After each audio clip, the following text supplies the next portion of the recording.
Pesticides are developed to kill pests, but it is not only the intended target that can be harmed by the chemicals. They can contaminate soil, water, turf, and other vegetation, which can be toxic to birds, fish, and beneficial insects.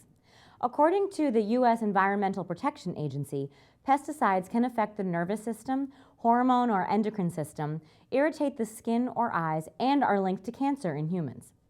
These environmental and health concerns about pesticides led the town of Needham to use integrated pest management.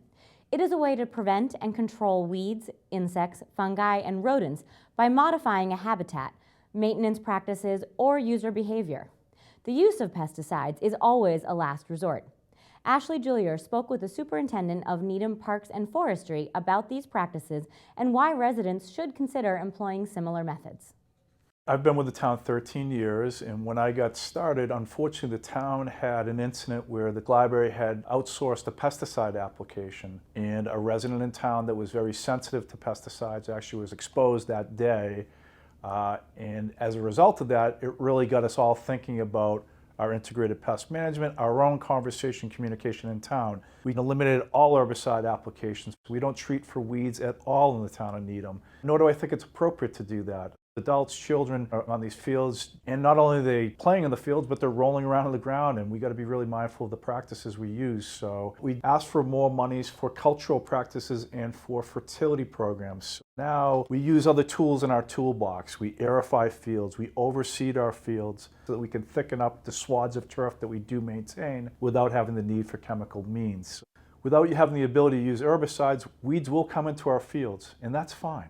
We really didn't have a definite fertility program for all our fields. When I say fertility, I mean fertilizer and soil testing and understanding the needs individually of every single field in town.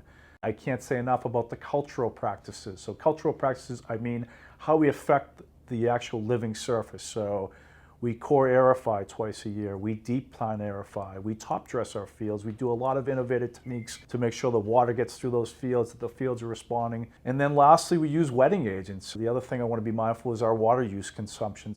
Pesticides include insecticides, herbicides, fungicides, and rodenticides.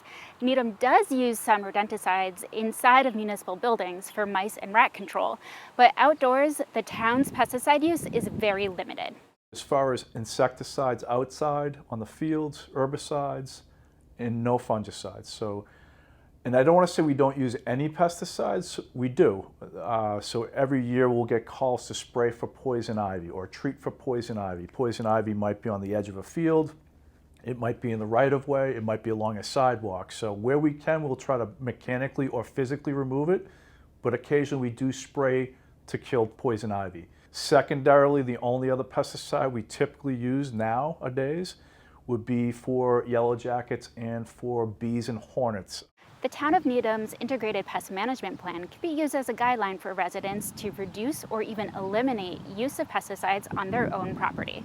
If people do use pesticides, as we say in the business, the label is the law. Every pesticide has a label on it, and read the label. It'll tell you what pests that product can be used to treat for, and if it's not on the label, then you can't use it. People sometimes just ad hoc and say a little bit's good, but a lot will get me better results. Definitely not. Look at the label, look at the rates, and make sure that you're using the products appropriately. If you're using too much pesticides, there's potential to leach into the soils, into the groundwater, and those are the troubles when people don't follow the rules. If you're not doing the work yourself and you're subbing out the work, understand what you're getting. A lot of people just pay a service to just do whatever they want, but ask them what they're doing. Ask them what they're applying, why they apply it, if they need to apply it, or if they're organic beneficials that might be used instead of pesticides. In fact, there are a couple local landscapers now that have gone to all organic that people are using with success. So I think understanding what you're doing and not just having blind faith that your contractor is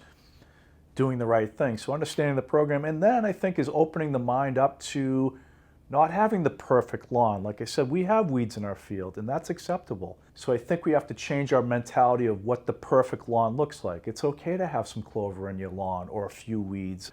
So I think it's just the acceptance of trying to do better by the environment and really getting the buy-in of people to do that is going to be the biggest thing. More information on Integrated Pest Management is available on the town's website under the Parks and Forestry Division section. For the Needham Channel News, I'm Ashley Julier.